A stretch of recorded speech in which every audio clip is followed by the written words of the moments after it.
vie, de connaître une période sans aucun doute plus facile que celle d'aujourd'hui.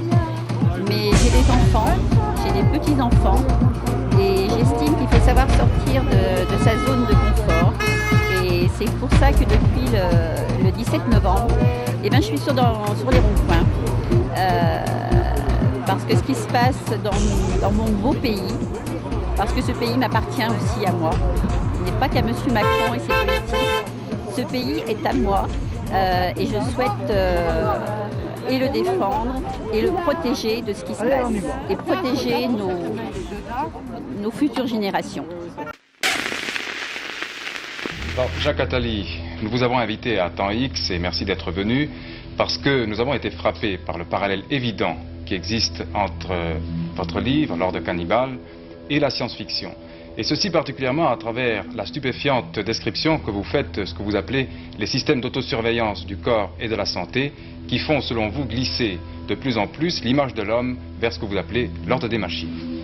De plus en plus, l'homme sera en situation d'acheter des copies de lui-même, des organes artificiels, des machines qui lui permettront et de se soigner et de remplacer les parties de son corps.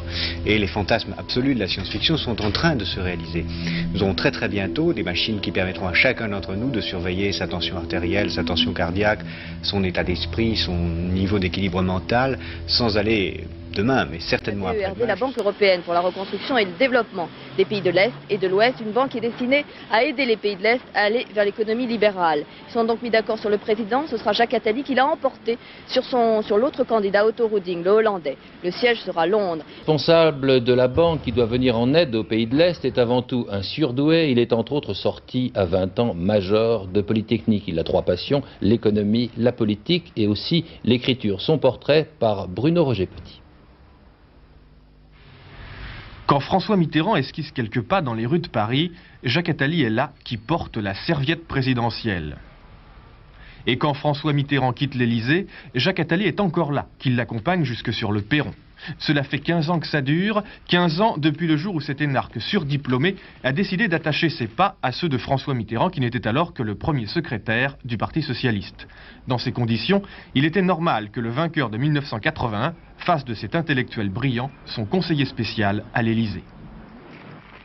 François Mitterrand écoute et Jacques Attali suggère. Le voilà associé à la politique présidentielle, notamment la préparation des sommets de pays industrialisés.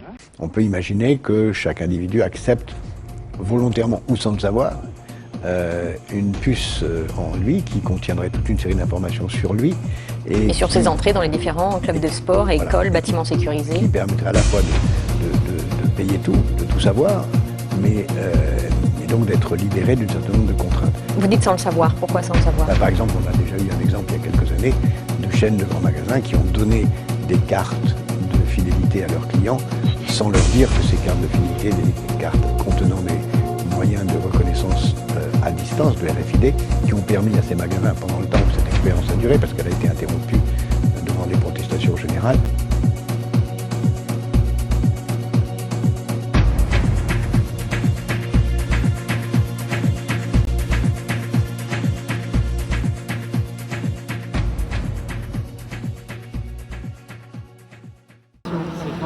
c'est ce que je disais, on parlait de corruption. C'est ce qu'on dénonce. Hein, c'est ça, la corruption et les droits illimités. La preuve, quand ils sont limités, ils vont créer eux-mêmes une loi qui leur permettra de faire sauter cette limite pour aller encore plus loin. Et nous sommes là pour dénoncer tout ça.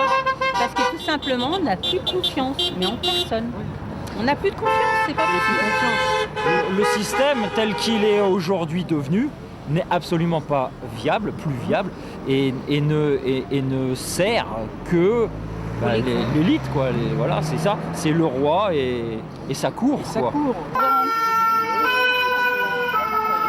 Ce que les Gilets jaunes réclament, demandent, c'est vrai que là vous êtes avec la base, donc les gens ont des situations différentes, des vies familiales qui sont différentes, donc il est normal que les demandes soient différentes. Je suis retraitée, c'est vrai que la CSG nous a fortement contrariés. On a travaillé toute notre vie avec une règle du jeu et arrivé à la retraite, je suis à la retraite depuis le 1er décembre, Et là, on m'annonce que la règle du jeu est modifiée. Donc nos revenus sont modifiés. C'est pas normal, on ne triche pas. Une règle du jeu définie, c'est une règle du jeu qu'on applique. Et à titre général, moi j'ai une revendication principale. C'est vrai que les gens demandent beaucoup de choses et qu'il faut financer ces demandes. J'en ai bien conscience. Et pour ce faire, moi je souhaiterais, je ferai tout ce qui est en mon pouvoir pour obtenir cela, c'est qu'on ouvre la Cour des comptes.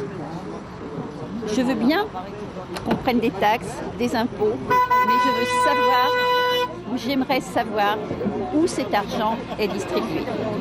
Donc,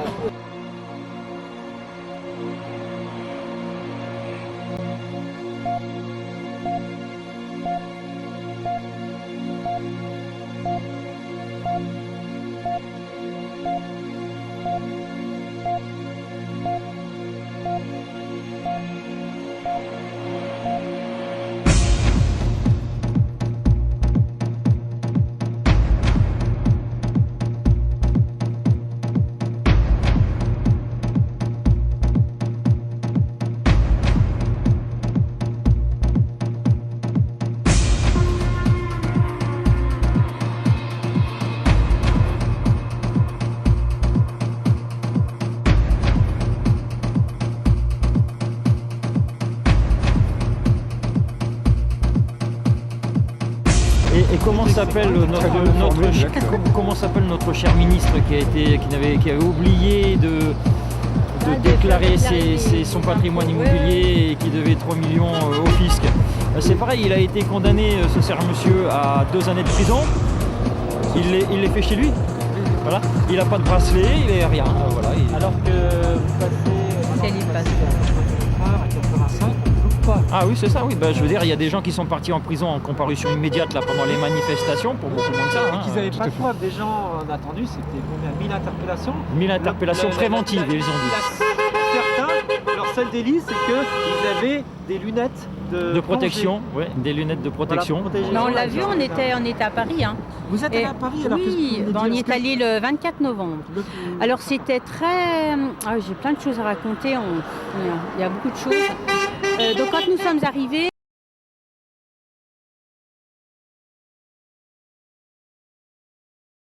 du bassin belgardien. Voilà. Et ils ont pris une délibération au dernier conseil communautaire concernant une motion pour soutenir le mouvement des Gilets jaunes. Mais je ne connais pas exactement les termes de cette motion. On va la recevoir très prochainement. Donc ça pourrait être un soutien financier? Alors déjà, on a un soutien technique. Ils nous ont accordé des salles. Donc ça, c'est bien. On peut avoir des salles pour les réunions. On se réunit régulièrement. Et puis, donc évidemment, ils déplorent toute la casse qui a été faite, mais ce n'est pas la responsabilité des Gilets jaunes.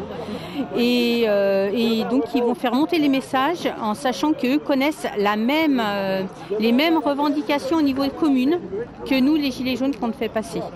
D'ailleurs, ils ont des baisses de dotations. Enfin, voilà, ils sont exactement dans la même galère que nous. C'est un petit peu prendre l'argent des communautés justement pour qu'ils aient moins de pouvoir. Tout à fait. Parce que quand on annonce comme un grand cadeau la suppression des taxes locales, ça veut dire aussi moins d'argent, moins de pouvoir. Pour les communes. Tout à fait. Donc les communes vont devoir retrouver de l'argent. Et j'entends beaucoup de gens qui disent, mais nous on préfère continuer à payer. Merci madame. Ah voilà, beaucoup de solidarité avec les Gilets jaunes. C'est le Père Noël. Oh mais c'est terrible. C'est magnifique, franchement. Au niveau des Gilets jaunes, c'est vraiment la fraternité. Les gens sont solidaires parce que je pense qu'ils ont compris ce qui se passait en France. Voilà, donc maintenant, nous, c'est le référendum d'initiative de citoyens et également revoir toutes les institutions. Parce qu'on se rend compte que, en fait, non, on a de moins en moins de liberté. Voilà. Et nous sommes apolitiques. Alors, c'est curieux, vous dites tout le temps que vous êtes apolitique, mais il faut le comprendre que c'est dans le sens où vous ne voulez pas que le mouvement soit récupéré. Parce qu'en réalité, Exactement. ce que vous faites, c'est très politique. Voilà, mais c'est la politique. C'est devenu Alors, politique. c'est la différence. C'est devenu politique dans le sens... Ah, merci. C'est devenu politique dans le sens où le mouvement des Gilets jaunes est né d'une contestation du pouvoir d'achat et des taxes. Et puis on s'est aperçu qu'on nous mentait depuis déjà de nombreuses années et que c'est devenu flagrant, tellement flagrant du reste qu'aujourd'hui tout le monde est dans les rues et que beaucoup nous soutiennent. Donc cette contestation est devenue certes politique parce qu'on attaque le pouvoir exécutif en place. Il existe des pays dans lesquels les constitutions donnent un peu plus le droit aux citoyens de s'exprimer. Suisse, La Suisse, par exemple, votre constitution ressemble peut-être un peu à ce qu'on aimerait que la nôtre devienne, avec beaucoup moins de politiciens, avec beaucoup moins d'argent gaspillé et un peu plus de responsabilité. On nous demande à nous de la responsabilité. J'aimerais que nos élus aient autant... tout n'est pas blanc en Suisse. Vous avez dû peut-être entendre, il y a des moments de corruption, de certains... Oui, on n'est pas à l'abri, malheureusement, de toutes ces choses. La différence, c'est que s'ils sont pris les mains dans le pot de confiture, ils sont condamnés. Et généralement, ils arrêtent la politique. Contrairement à la France. En France. Parce que on en est arrivé à un point de corruption où, si vous voulez, les gens, les politiciens, créent des lois pour se protéger de tout. Donc du peuple, ça c'est sûr, puisque même au niveau des référendums aujourd'hui, même si on voulait demander la destitution d'Emmanuel Macron, ce serait quasiment plus possible, puisqu'il y a une dizaine d'années en arrière, ils ont fait tout ce qu'il fallait pour changer quelques lignes au texte de loi qui leur permettaient de leur garantir d'être là jusqu'au bout de leur mandat. L'amnistie, la fameuse amnistie. Voilà. Oui, mais a priori, les députés peuvent faire demander. C'est les députés qui doivent demander la dissolution d'Emmanuel Macron. Et il y a 10 raisons qui ont bien été établies. Donc les 10 raisons, je ne les connais pas en détail, mais elles ont été écrites, ça c'est sûr. Et donc les députés, c'est à eux de faire leur travail pour le peuple français.